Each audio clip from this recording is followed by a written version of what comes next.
थल सेना प्रमुख जनरल एमएम नरवणे की मिलिट्री डिप्लोमेसी से भारत और नेपाल के संबंध एक बार फिर से लौटे पटरी पर। नमस्कार, मैं हूं नीरज राजपूत और आज एबीपी अनकट में बात करेंगे थल सेना प्रमुख के 3 दिवसीय नेपाल दौरे की और इस दौरे के दौरान उनको दिए गए नेपाली सेना के ऑनररी जनरल रैंक की।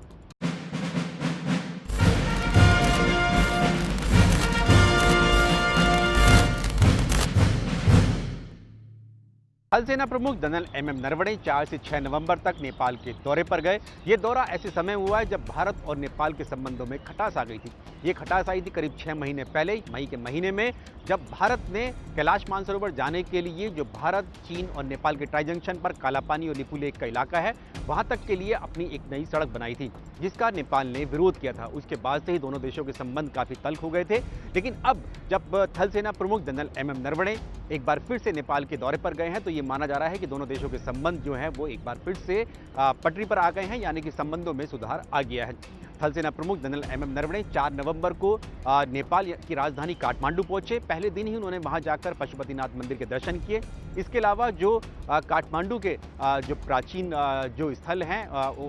टूरिस्ट प्लेस हैं, उनका भी दौरा किया। 5 नवंबर को उनका मुख्य दौरा शुरू हुआ। सबसे पहले शुरुआत हुई उनकी काठमांडू में नेपाली सेना के मुख्यालय पर जाकर, जहां पर उनको नेपाली सेना ने गार्ड ऑफ ऑनर दिया और साथ ही थल सेना प्रमुख ने नेपाली सेना के जो युद्ध स्मारक हैं वहां पर जाकर शहीदों को श्रद्धांजलि दी। उसके बाद दोनों देशों के जो नेपाल और भारत के जो सेना प्रमुख हैं उन्होंने मीटिंग की, यानी कि मुलाकात की, ताकि दोनों देशों के बीच में जो मिलिट्री टू मिलिट्री कॉपरेशन है उसको बढ़ाया जा सके। खुद नेपाली सेना के जो डीजीएमओ है, director general of military operations हैं, उन्होंने नेपाली सेना की गतिविधियों और कार्यवाहियों के बारे में थल सेना प्रमुख जनरल एमएम नरवणे को एक प्रेजेंटेशन भी पेश किया गया। इस मीटिंग के दौरान, यानी कि नेपाल और भारत के जो सेना प्रमुख हैं उनके बीच में मिलिट्री टू मिलिट्री कॉपरेशन में दोनों देशों के बीच में जो साझा युद्ध अभ्यास होता है, सूर्यकिरण ट्रेनिंग जो दोनों देश एक साथ करते हैं, साथ ही दोनों देशों के बीच की जो दोनों देशों की सेनाएं जो हैं एक साथ किस तरह से सहयोग कर सकती हैं, उन सब पर बातचीत हुई। यानी कि एक तरह से मान सकते हैं कि मिलिट्री डिप्लोमेसी का ही हिस्सा था, जिसमें थल सेना प्रमुख नेपाल के दौरे पर गए थे, ताकि दोनों देशों के संबंध जो है एक बार फिर से जो खराब हुए हैं उनको पटरी पर लाया जा सके। भारत सरकार की तरफ से खुद थल सेना प्रमुख जनरल एमएम नरवणे अपने साथ लेकर गए थे मेडिकल इक्विपमेंट्स और वेंटिलेटर्स, जो कि नेपाली सेना के लिए थे। नेपाली सेना के 2 फील्ड हॉस्पिटल्स के लिए जो एक्सरे मशीन हैं, वेंटिलेटर्स हैं, जिससे कि नेपाली सेना कोरोना से लड़ सके, वो भारत सरकार की तरफ से लेकर गए थे। वो उन्होंने वहां पर जाकर नेपाली सेना को गिफ्ट किया। जुलाई के महीने में भी थल सेना ने, यानी कि भारतीय सेना ने, नेपाली सेना को इसी तरह से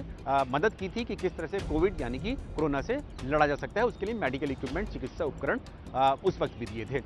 लेकिन सबसे बड़ा अट्रैक्शन जो इस दौरे के दौरान रहा वो रहा कि थल सेना प्रमुख जनरल एमएम नरवणे को नेपाली सेना के ऑनररी जनरल रैंक से नवाजा गया।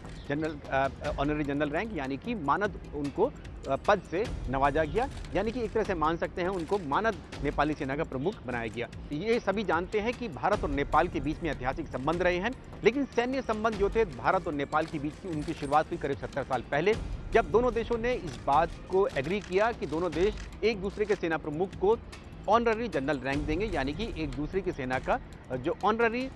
जनरल है उसको नियुक्त करेंगे। यही वजह है कि जो भारत के थल सेना प्रमुख होते हैं वो ऑनररी जनरल नेपाली सेना के भी होते हैं, और ठीक उसी तरह से जो नेपाली सेना के प्रमुख होते हैं वो भारतीय सेना के भी ऑनररी जनरल होते हैं, यानी एक तरह से प्रमुख होते हैं, ऑनररी प्रमुख होते हैं। ये दोनों देशों के बीच में जो मिलिट्री कॉपरेशन है उसका हिस्सा है। खुद काठमांडू में जो नेपाल की राष्ट्रपति हैं विद्या देवी भंडारी, उन्होंने थल सेना प्रमुख जनरल एमएम नरवणे को नेपाली सेना की कैप पहनाई, उनको तलवार भेंट की, उनके तलवार उनके मयान में रखी, जिससे कि ये दर्शाया गया कि जो मानद जो रैंक है, ऑनररी जनरल रैंक की रैंक है, वो थल सेना प्रमुख को दी गई है। आपको बता दें कि इसी साल जनवरी के महीने में जो नेपाली सेना के प्रमुख हैं पूरण चंद्र थापा, उनको भी भारत के राष्ट्रपति ने राजधानी दिल्ली में इसी तरह से मानद उपाधि, यानी कि मानद उनको रैंक उनको प्रदान की थी। तो ये दोनों देशों के बीच में सैन्य परंपरा रही है, लेकिन क्योंकि कालापानी और लिपू लेक को लेकर दोनों देशों के बीच में संबंधों में खराब हो गए थे, क्योंकि जब भारत ने ये सड़क बनाई थी तो नेपाल ने अपना एक नया नक्शा जारी किया, जिसमें ये जो पिथौरागढ़ का जो इलाका है, लिपू लेक और कालापानी का इलाका है, ट्राई जंक्शन पर भारत, नेपाल और चीन के, उसको अपने नक्शे में दिखा दिया था अपना बताते हुए। उसी के बाद से दोनों देशों के बीच में संबंध में कहीं ना कहीं खटास आ गई थी। उसके बाद थल सेना प्रमुख ने ये बयान दिया था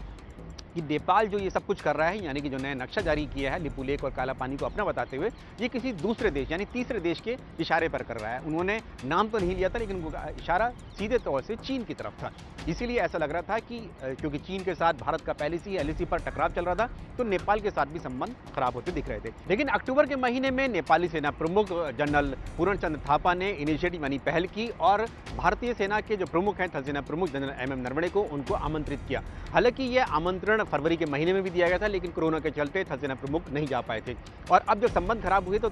नेपाली सेना के प्रमुख ने भारतीय सेना प्रमुख को निमंत्रण दिया कि वो नेपाल के दौरे पर आएं और उनको जो ऑनररी जनरल रैंक की उपाधि है उनको दी जाएगी। और उसी के तहत ही थल सेना प्रमुख गए, इस मिलिट्री डिप्लोमेसी का हिस्सा बनकर गए और उन्होंने दोनों देशों के संबंध जो थे एक बार फिर से ऐसा लगता है कि पटरी पर आ गए हैं। और